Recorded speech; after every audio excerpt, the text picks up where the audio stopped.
বিকাল 4টা বেজে গেছে, সকাল 7টায় তো ফোন নিয়ে বসেছিলাম, বেশিক্ষণ তো হয়নি। না, স্নানটা সেরে ফেলি, এসে আবার মোবাইল টিপবো। মাম্মাম চলে আসো, স্নান করব আমি। আমার মাথাটা ঘুরছে কেন? হ্যাঁ প্রিন্সেস চলো। ও মাই গড, ও মাই গড, Oh no! প্রিন্সেসের ড্যাডি।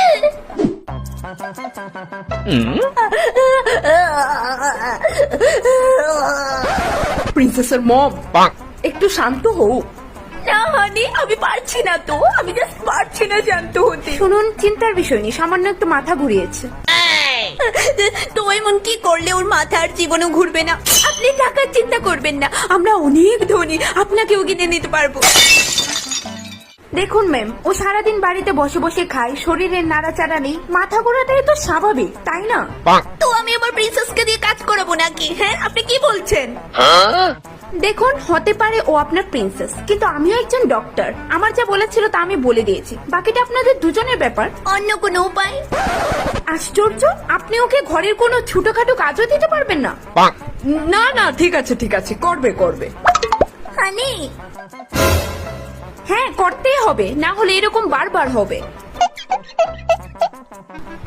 আচ্ছা, আসছি আমি। আপনার ফিটা নিয়ে যান। ওর তো তেমন কিছু হয়নি, ফি নিয়ে আমি আর কি করব।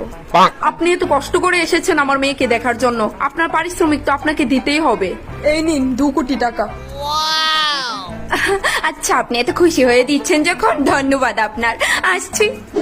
তুমি ফালতু কাঁদছো কেন? ও উঠবে তো। হানি বলছি, ও যখন সজাগ হবে ওকে কিন্তু বলবে না ও যে মাথা ঘুরে পড়েছিল, কেন? না হলে ও এই কথা শুনে আবার মাথা ঘুরে পড়ে যাবে। আরে ওকে এত মাথায় তুলে না রেখে তোমার সাথে ঘরে কিছু কাজে ঝুঁক দেওয়াও। হ্যাঁ আমারও লাগছে যে ডক্টর সঠিক বলেছে। আর নয় তো কি। হানি, প্রিন্সেস চোখ খুলছে। মাম্মাম, কি হয়েছিল আমার? কিচ্ছু হয়নি প্রিন্সেস, তুমি জাস্ট একটু ঘুমিয়েছিলে। ও আচ্ছা, কিন্তু দুজনে আমাকে জড়ো হয়ে এভাবে দাঁড়িয়ে রয়েছে কেন? এমনি প্রিন্সেস। প্রিন্সেস, মাম্মাম তোমাকে একটা কথা বলবো, কিন্তু কিভাবে বলবো বুঝতে পারছি না। Oh no! আরে বলো না ওকে, তুমি ওর মা হয়ে ঘাবড়াচ্ছ কেন? ওর ভালোর জন্যই তো বলবে, তুমি বলো। হ্যাঁ মাম্মাম, বলো কি বলবে।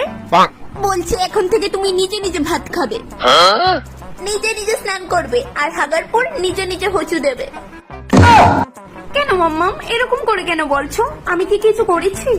তাছাড়া আমি তো নিজের হাতে ভাত খেতে পারি না মাম্মাম, আর না নিজের হাতে হোঁচট দিতে পারি। চিন্তা করো না, মাম্মাম তোমাকে শিখিয়ে দেব, তুমি শিখে নেবে।